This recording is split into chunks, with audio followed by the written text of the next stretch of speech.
The following BLTV program is brought to you by O'Flaherty Law. Please enjoy.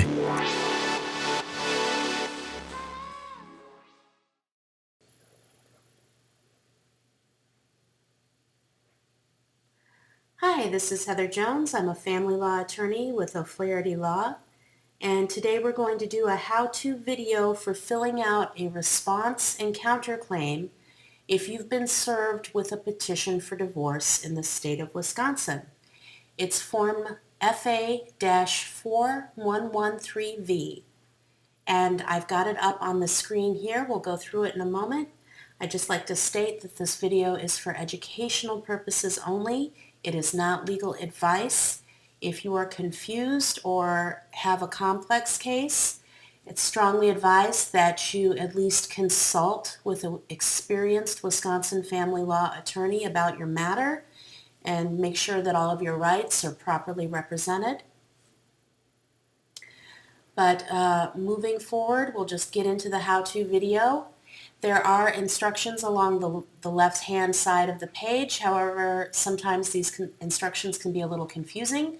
So we'll go through everything together today to make sure that you have the best possible response and counterclaim you can do on your own to file with the court. So the first thing I would recommend prior to beginning on this form would be to have, of course, a copy of the petition for divorce sitting next to you. Presumably you were properly served with a petition for divorce from your spouse,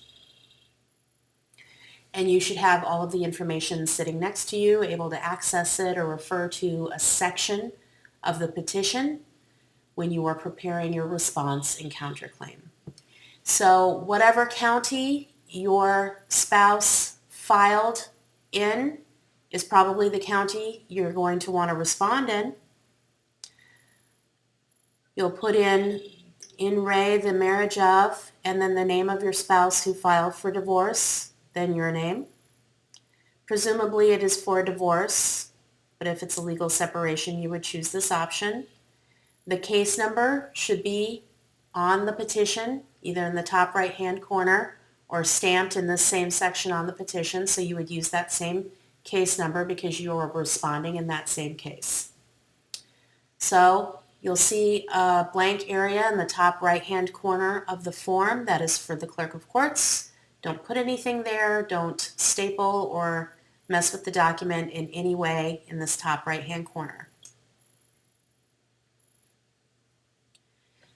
So you're going to want to read through the petition a few times just to make sure that you have an accurate idea of everything that your spouse is claiming and asking for in the petition. So you'll start at Section A of your spouse's filed petition, and you can either say, yes, this is all true and correct, or you can say no, and then you want to be very specific about what changes you're making in the petition. You would refer to things by their section letter or number. And if you need more than 3 lines to do that, you can do it on a separate sheet of paper, and then you would just write the words "see attached," and then you would label on the top of the attachment, that you're responding to Section A of the petition and why you want things changed. You would repeat this process in responding to Section B of the petition. You either agree with all of it or you don't, and you would want to very specifically list what you don't agree with and what you are changing. You would repeat this process for Section C and Section D of the petition that was filed against you. And you can always either just accept it, say you just don't want to fight it, you just want to get this over with, or you found something very specific in that petition that you do not agree with and you want that changed. You want the court to know that you don't agree with what they're asking for in their petition. Label what section you're referring to and make it very clear to the court that no, these are not acceptable we're going to need to change it, or we're going to need to argue it in front of the court and have the court make a decision based on all of the facts, evidence, and circumstances. So that would be your response, or it could also be called your answer. And it's important that, it's vitally important that if you don't agree with anything in the petition, that this is your time to state that you don't agree with it and why. It is really important that if you don't agree with something, that you take this opportunity to say, I don't agree with it, because the court is listening now. The court might not be as happy with you if you change your mind 3 months into a litigation, saying, you know what, I've changed my mind. I don't agree with this. They'll say, but, sir or madam, in your response, you said that you did agree with it. It's just going to slow things down and confuse issues.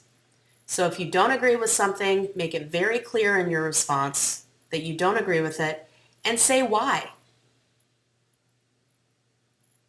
Once you've finished the response portion, you have the opportunity to enter a counterclaim.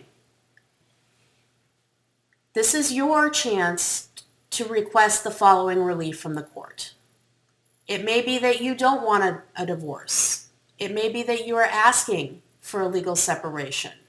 This is your opportunity to do so. You can also, there's a little catch-all here, ask the court for other. Now, this is highly personal. It turns very much on your individual circumstances, but you do have the opportunity to counterclaim for something else, family law related. You can also ask that the divorce petition just be dismissed. I'm not saying that it would be granted, but if you want it dismissed, you need to ask for it. So Section A kind of covers any possible reason you could have for wanting anything other than a divorce to be granted. But you can also ask for a divorce, just more on your terms that you have covered in your response. You also ask that the court enter other orders as it deems just and equitable. So that just kind of, that's another just a catch-all, that the court is able to make those orders. You're submitting to the jurisdiction of the court. We talked a lot about attachments. You're probably going to need them because they don't give you a lot of space if you want to make changes to the petition. To explain,